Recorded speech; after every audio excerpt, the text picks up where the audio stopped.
Shalom,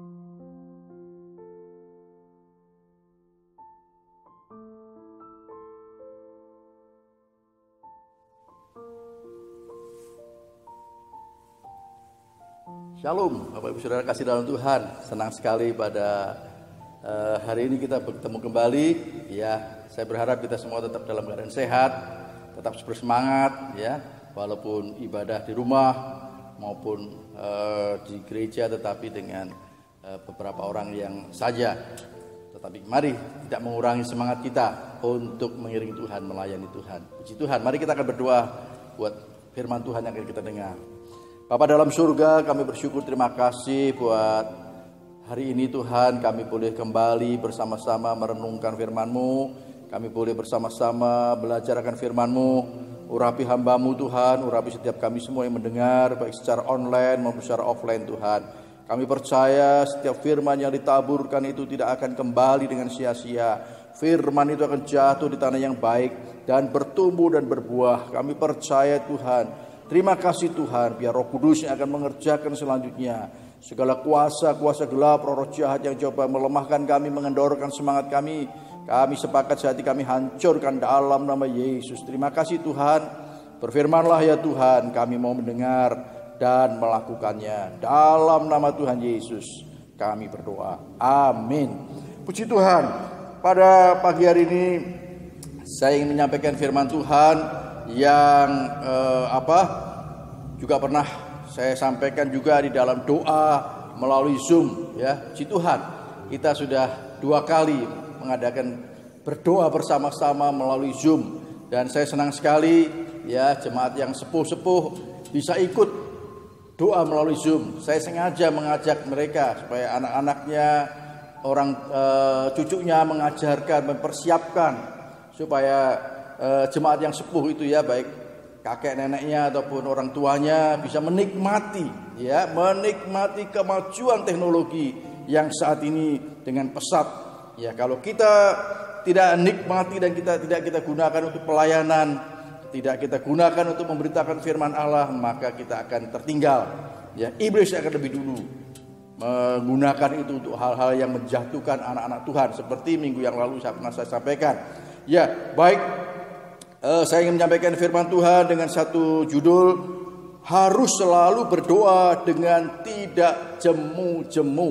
Ya, sekali lagi, harus selalu berdoa dengan tidak jemu-jemu.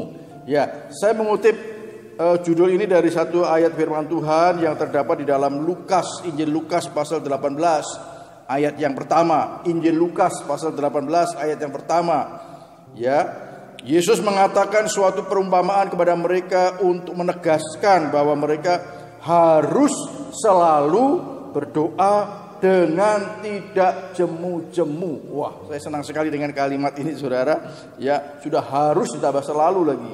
Ya, kemudian ditambah dengan tidak jemu-jemu. Nah, itu nanti akan masuk di bagian yang kedua. Tapi bagian yang pertama, ya, khotbah saya pada hari ini saya bagi menjadi 4 bagian. Ya, bagian yang pertama adalah berdoa adalah perintah. Sekali lagi, berdoa adalah perintah. Nah, kalau dengar perintah, realisasinya, pelaksanaannya dilaksanakan atau tidak dilaksanakan, kan begitu kan? Kalau ada perintah, ya. Kalau orang tua kita, ya, kita anak-anak, mungkin pada waktu anak-anak memerintahkan kepada kita sebagai anak-anak, nah, tinggal 2 pilihan. Perintah itu didengar dan dilaksanakan, atau perintah itu tidak didengar dan tidak dilaksanakan.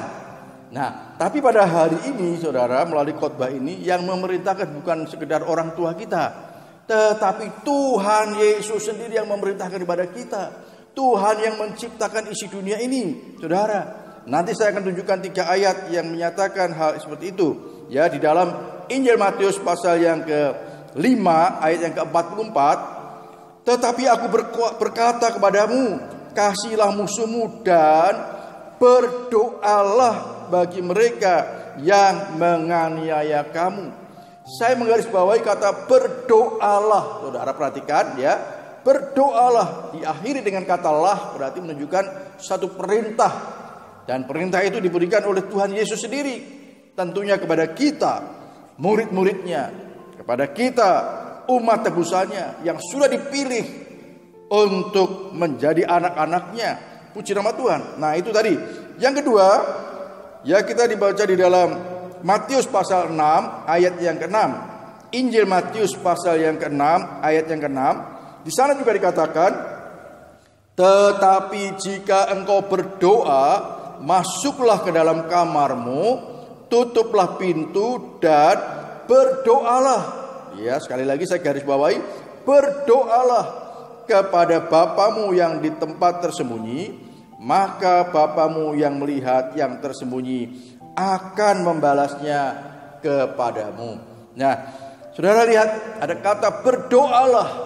Ya, sekali diakhiri kata lah merupakan satu perintah yang diberikan kepada kita. Nah, yang ketiga juga di dalam Injil Matius pasal yang ke-6 ayat yang ke-9, ya, ini ayat yang sering sekali kita pakai, doa Bapa kami, di mana Tuhan mengajarkan kepada kita ya untuk berdoa dengan doa Bapa kami. Matius pasal 6 ayat yang ke-9, karena itu berdoalah demikian. Sekali lagi, karena itu berdoalah. Sekali lagi katakan berdoalah. Ada satu perintah kepada kita. Berdoalah demikian. Bapa kami yang di surga, dikuduskanlah namamu.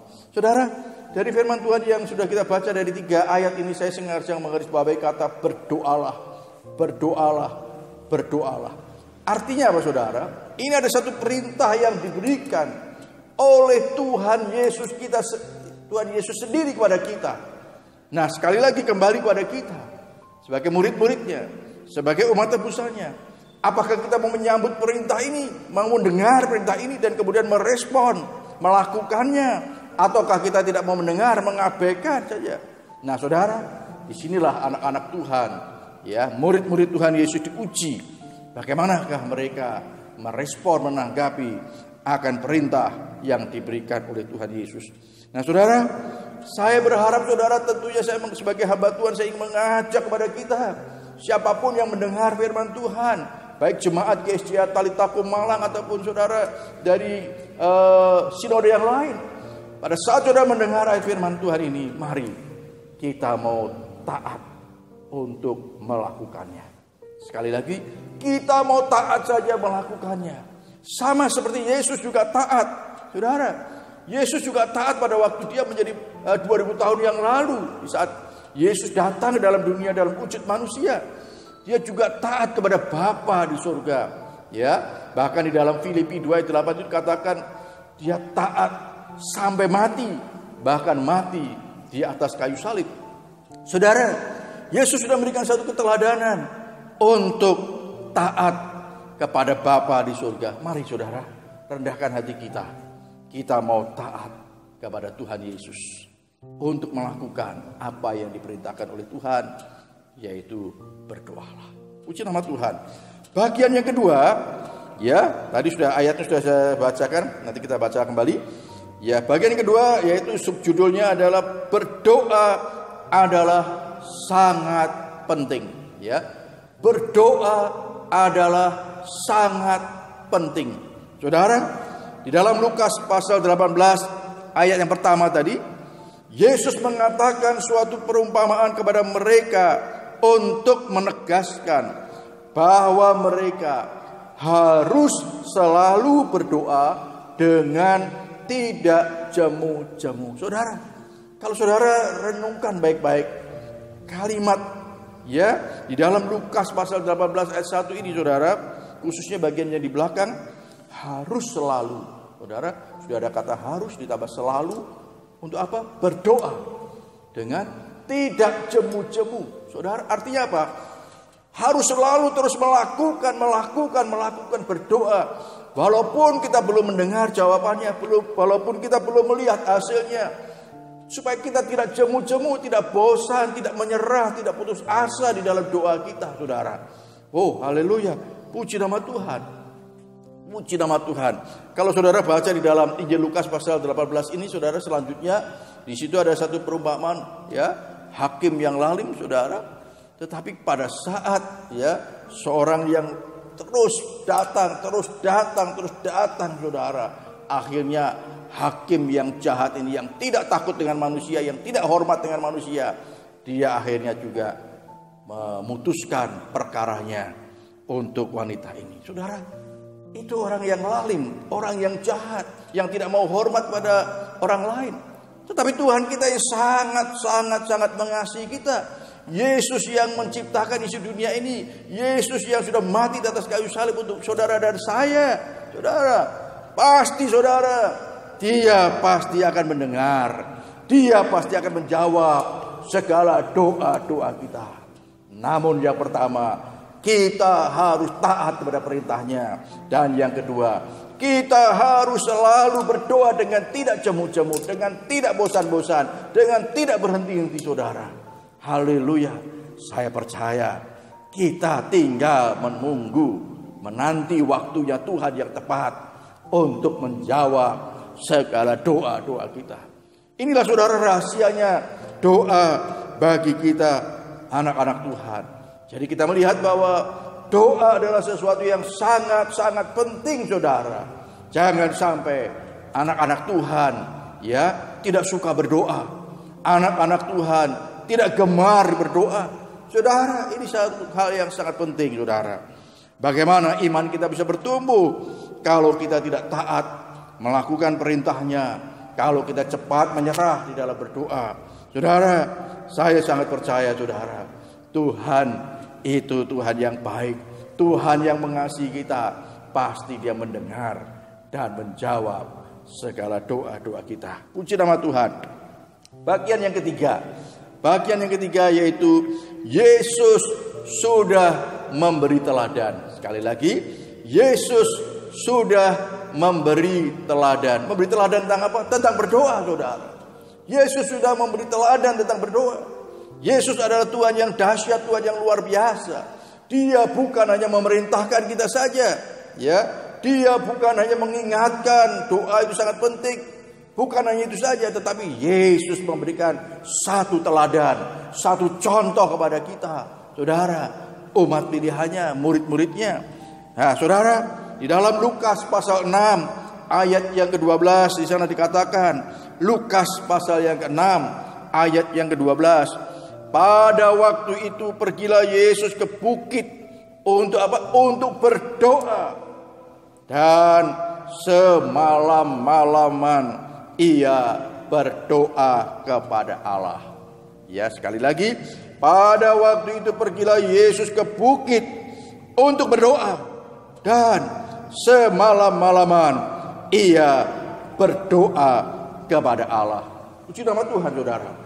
Tuhan Yesus sudah memberikan satu teladan pada kita, satu contoh kepada kita. Ya, Yesus berdoa semalam-malaman. Ya, kalau saudara mau semalam-malaman, puji nama Tuhan. Ya, tetapi saudara, mari kita mau meneladani, kita mau mengikuti teladan yang sudah diberikan oleh Tuhan Yesus kepada kita. Puji nama Tuhan. Dan di ayat yang lain, saudara, di sana dikatakan bahwa pagi-pagi benar, masih gelap, ya, pagi-pagi benar, keadaan masih gelap, Yesus berdoa. Puji nama Tuhan, saudara. Nah, saudara, mari kita mau meneladani apa yang dilakukan oleh Yesus. Walaupun tidak pagi-pagi benar mungkin, walaupun tidak semalam-malaman, tetapi yang penting, saudara, kita sebagai anak-anak Tuhan, mari kita mau taat melakukan perintahnya, yaitu perintahnya untuk berdoa, ya, seperti teladan yang sudah diberikan oleh Tuhan Yesus. Berdoa dengan tidak menyerah, berdoa dengan tidak putus asa, berdoa dengan tidak jemu-jemu, dan itu adalah merupakan satu keharusan, harus dan selalu, saudara. Puji nama Tuhan. Haleluya, haleluya. Saudara, saya berharap saudara sebagai anak-anak Tuhan, saudara akan bisa mulai menikmati bagaimana indahnya di saat kita berdoa kepada Tuhan Yesus, ya. Saya berharap saudara bisa mulai merasakan bagaimana sukacitanya di saat kita ada di dalam hadirat Tuhan. Ya kalau saudara mau, ya jangan langsung berdoa. Ada saudara perlu punya waktu, ya. Memang ada mungkin saat-saatnya kita berdoa, ya langsung berdoa, nggak apa-apa. Tetapi saudara perlu punya waktu untuk terlebih dahulu menaikkan puji-pujian penyembahan pada Tuhan, ya, menaikkan, mengagung-agungkan Tuhan terlebih dahulu, dan kemudian saudara baru mengajukan doa-doa permohonan saudara, doa-doa syafaat saudara. Puji nama Tuhan. Seperti apa yang dikatakan, diajarkan oleh Yesus di dalam doa Bapa kami, ya.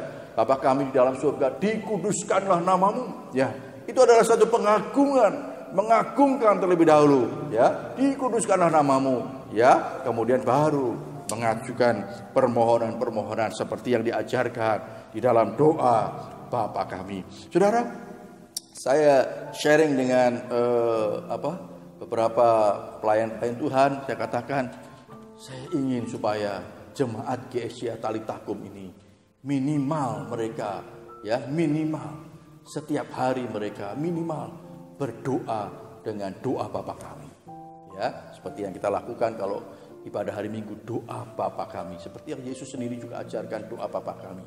Dan kemudian minimalnya sekali lagi membaca firman Tuhan, yaitu renungan firman Tuhan yang ada di dalam warta gereja. Ya, seperti kita tahu setiap hari Senin ada renungan, hari Selasa ada renungan, dan tidak terlalu banyak saudara. Ya, ada 1 ayat 2 ayat yang kita renungkan saudara. Saya sampaikan pada jemaat di sini, ya, pelayan Tuhan, saya sharing dengan mereka. Saya ingin supaya kita minimal jemaat kita itu setiap hari naikkan doa Bapa kami, ya, dan kemudian firman-Nya, ya, lakukan dari apa yang ada di dalam warta gereja. Saya percaya saudara, saat kita memberi makan, ya, rohani kita, ya, jiwa kita, maka kita akan bertumbuh sehat baik secara jasmani maupun secara rohani. Puji nama Tuhan. Bagian yang keempat, bagian yang terakhir, ada kuasa di dalam doa. Sekali lagi, ada kuasa di dalam doa. Oh, haleluya. Saudara, kita membaca di dalam Kisah Para Rasul pasal 16 ayat 25 dan 26. Kemudian lompat ayat 33. Ya, saya akan bacakan. Tetapi kira-kira tengah malam Paulus dan Silas berdoa. Perhatikan, ya, tetapi kira-kira tengah malam Paulus dan Silas berdoa dan menyanyikan puji-pujian kepada Allah. Dan orang-orang hukuman lain mendengarkan mereka. Akan tetapi terjadilah gempa bumi yang hebat, sehingga sendi-sendi penjara itu goyah. Dan seketika itu juga terbukalah semua pintu dan terlepaslah belenggu mereka semua. Amin. Ayat 33. Pada jam itu juga kepala penjara itu membawa mereka dan membasuh bilur mereka. Seketika itu juga ia dan keluarganya memberi diri dibaptis. Wah, puji nama Tuhan. Saudara, saya percaya saudara tidak asing lagi tentang kisah ini saudara. Bagaimana pada waktu Paulus dan Silas, ya, melayani memberitakan firman Tuhan, kemudian mereka ditangkap dan dimasukkan di dalam penjara. Dan dikatakan di dalam Kisah Para Rasul pasal 16 ini, ya, mereka dibelenggu saudara, dan dirantai dan kemudian dimasukkan di dalam ruangan yang paling tengah saudara, dan kepala penjara sendiri yang menjaga. Wow, luar biasa saudara. Tetapi satu hal yang amat indah saudara, apa dikatakan, kira-kira tengah malam Paulus dan Silas berdoa. Sekali lagi, kira-kira tengah malam Paulus dan Silas berdoa dan menaikkan puji-pujian. Dikatakan orang-orang hukuman yang lain mendengar apa yang dinaikkan, doa-doa yang dinaikkan, apa yang puji-pujian yang dinaikkan. Mereka mendengar. Artinya apa saudara? Ada satu ungkapan yang luar biasa. Kalau orang Malang bilang digetno saudara, ya. Tadi saat berdoa, di saat memuji Tuhan, luar biasa saudara. Saudara, saya melihat ini saudara. Paulus dan Silas sedang menghadapi satu masalah. Ya. Paulus dan Silas sedang menghadapi satu persoalan yang sangat berat saudara. Yang saya berharap kita Jangan sampai kita ada yang mengalami, ya. Tetapi kalau Tuhan izinkan, ya apa boleh buat, ya. Saudara, intinya adalah Paulus dan Silas sedang menghadapi satu masalah yang berat. Tetapi satu hal yang dilakukan oleh Paulus dan Silas, dia tidak bersungut-sungut, dia tidak mengeluh, dia tidak menggerutu, tetapi dia berdoa dan menaikkan puji-pujian kepada Tuhan dengan suara yang keras. Saudara, dan kemudian apa dikatakan? Tetapi terjadilah gempa bumi dan belenggu-belenggu mereka dilepaskan. Wow, luar biasa, saudara. Ada mujizat. Mujizat yang pertama adalah mereka dilepaskan. Pintu-pintu penjara terbuka. Belenggu-belenggu yang mengikat mereka, ya, terlepas semuanya. Saudara, kalau saudara yang ada masalah, jangan saudara malah menjauh dari Tuhan. Sayangnya ada banyak anak-anak Tuhan di saat ada masalah dia malah menjauh dari Tuhan. Dia mau cari yang instan, ya. Dia mau cari pertolongan cara yang lain, saudara. Ini salahnya, saudara. Mari, baik ada masalah maupun tidak ada masalah, kita mau tetap berdoa, ya. Datang pada Tuhan, naikkan puji-pujian pada Tuhan. Ini yang penting, saudara. Dan saya percaya, saudara, pintu-pintu yang menghalangi berkat-berkat Tuhan bagi kita, belenggu-belenggu yang membelenggu kita, sehingga kita tidak bisa menikmati kasih Tuhan, tidak dapat menikmati pertolongan Tuhan, maka disitulah belenggu-belenggu itu akan dibukakan, pintu-pintu akan dibukakan, ya, belenggu akan dilepaskan, dan kita akan dapat menikmati berkat-berkat Tuhan, kasih-kasih Tuhan, dan kemurahan Tuhan kepada kita. Puji nama Tuhan. Saya tidak tahu apa yang saat ini sepertinya tertutup bagi saudara, apa yang saat ini sepertinya membelenggu saudara. Mari berdoa dan naikkan pujian kepada Tuhan. Saya percaya apa yang dialami oleh Rasul Paulus, ya, dan Silas akan terjadi juga bagi kita. Karena apa, saudara? Roh Kudus yang ada di dalam Paulus dan Silas sama, yaitu Roh Kudus yang ada di dalam diri kita. Puji nama Tuhan. Nah, saudara, mujizat yang kedua yang lebih dahsyat lagi adalah, ya, pada jam itu juga kepala penjara itu membawa mereka dan membasuh pilur mereka. Seketika itu juga ia, kepala penjara, dan keluarganya memberi diri dibaptis. Saudara, puji nama Tuhan. Saya senang sekali membaca kisah ini, saudara. Akhirnya, saudara, kepala penjara dan keluarganya bertobat, menerima Yesus sebagai Tuhan dan Juru Selamatnya, dan langsung mereka minta dibaptis. Wah, ini suatu hal yang luar biasa. Ada kuasa di dalam doa dan puji-pujian yang kita naikkan, ya. Ada mujizat akan terjadi dan akan ada jiwa yang dimenangkan melalui doa dan pujian yang kita naikkan. Sekali lagi, saudara, jangan menjauh dari Tuhan, baik di saat ada masalah maupun tidak ada masalah. Semakin mendekat pada Tuhan melalui doa dan puji-pujian kepada Tuhan. Ingat bahwa berdoa adalah merupakan perintah yang diberikan kepada kita. Dan doa adalah sesuatu yang sangat penting. Yesus sendiri sudah memberikan teladan, ya, di dalam hal berdoa. Mari, saudara, kita lakukan apa yang diperintahkan oleh Tuhan dengan penuh sukacita, bukan dengan terpaksa, tetapi dengan penuh sukacita. Saya percaya, saudara, iman kita akan makin bertumbuh kuat di dalam Tuhan, dan kita akan menjadi berkat bagi banyak orang. Tuhan Yesus memberkati kita semua. Amin. Mari kita berdoa. Bapa dalam surga, kami bersyukur, terima kasih buat firman-Mu yang sudah kami dengar. Sungguh kami bersyukur, Tuhan, Engkau sudah mengingatkan kepada kami ada satu perintah yang sangat penting yang harus kami lakukan, yaitu berdoa, berdoa, dan berdoa. Terima kasih, Tuhan. Kami percaya Roh Kudus yang akan menolong kami. Sebab kami juga tahu bahwa ada kuasa di dalam doa dan puji-pujian yang kami naikkan. Terima kasih, Tuhan Yesus. Pakai kami, Tuhan, untuk menjadi pendoa syafaat, untuk menjadi orang-orang yang suka berdoa, supaya kami boleh menjadi berkat bagi banyak orang, dan Tuhan akan semakin dipermuliakan. Terima kasih, Tuhan. Segala roh-roh yang melemahkan kami, mengendorkan semangat kami untuk berdoa, kami sepakat sehati kami hancurkan ke dalam nama Yesus. Hamba-Mu lepaskan roh yang suka berdoa bagi setiap kami semua. Terpujilah nama-Mu, Tuhan. Terima kasih, Tuhan Yesus. Berkati setiap kami yang sudah mendengar firman-Mu, Tuhan. Terpujilah nama-Mu, Tuhan. Kami mau berdoa buat seluruh sidang jemaat-Mu, baik yang ibadah secara offline maupun online, Tuhan. Berkati mereka dalam segala usaha dan pekerjaan mereka masing-masing, pelayanan mereka, keluarga mereka masing-masing. Tuhan tolong dalam segala pergumulan dan permasalahan apapun yang dihadapi, Tuhan buka jalan. Terpujilah namamu Tuhan. Kami mengucap syukur di dalam nama Tuhan Yesus. Kami sudah berdoa. Haleluya. Amin. Ya, Bapak Ibu Saudara kasih dalam Tuhan, saya ingin mengingatkan sekali lagi, terus tetap ikuti protokol kesehatan, ya. Ikuti protokol kesehatan, selalu pakai masker dan sering cuci tangan dengan air yang mengalir dan pakai sabun.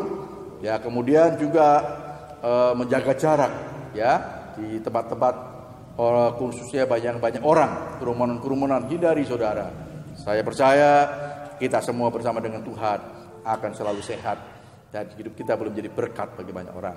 Tuhan Yesus memberkati kita semua. Amin.